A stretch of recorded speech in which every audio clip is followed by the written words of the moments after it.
Story pengalaman Timothy Ronald dalam mencari cara agar uangnya berkembang. Kalau Pak Helmi punya uang 1 miliar, itu dalam 3 tahun Pak Helmi taruh di bank.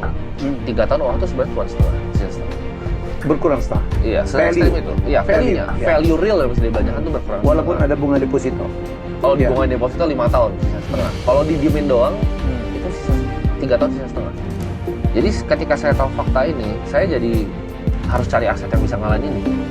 Which is? Cuman beberapa menurut saya. Aset itu harus punya beberapa kriteria. Satu, scarce, langka, kelangkaan. Ya, kelangkaan. 2, Scarcity. diinginkan banyak orang. Oke. Jadi orang banyak yang saya dulu kan investor saham juga. Jadi saya tuh cita-citanya mau jadi Warren Buffett waktu umur 15 tahun. Jadi saya jualan sedotan Pak dulu. Saya bikin marketing agency juga. Jadi saya startup yang kecil atau klien kecil saya service. Retainernya murah-murah dulu 10 juta sebulan saya bantu. Uangnya semua saya taruh di pasar modal Pak. 15 tahun saya pasar modal.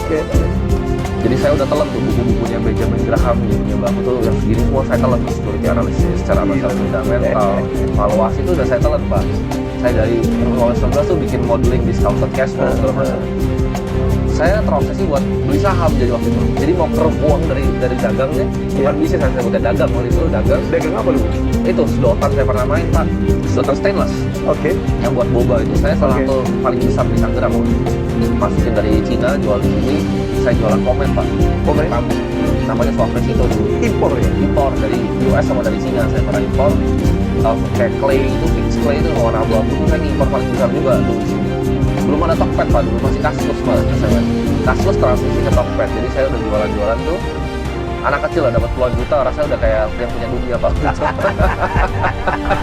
Jadi benar-benar masih 16 tahun gitu, tiap hari bolak-balik ke INE saya kan, ngantar barang.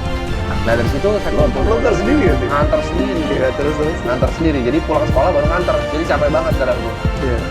Itu semua uangnya saya tabung, saya beli kereta apa? Waktu saya pertama saya beli balik ke Pasifik sama BCA, dan mainnya sama BCA. Siapa yang ngajarin mas gue?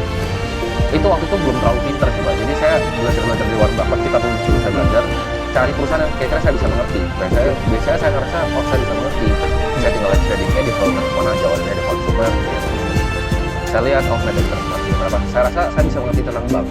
Jadi saya pilih yang saya bisa mengerti. Oke. BRPT juga simpel, waktu perusahaan petrokimia, I can understand the business. Jadi saya beli 2 itu. Kebetulan hoki Pak, 2015 kalau teman-teman tahu pasar saham tuh waktu itu lagi agak turun Pak di Indonesia. Iya. Jadi saya tuh masuk, ya sebenarnya waktu itu beli apa aja sih Pak, nggak harus 2 itu juga itu naik semua. Sampai 2019 tuh naik semua. Nah, saya riding the wave tuh, terus 2016 saya mulai kenal crypto, saya belajar juga.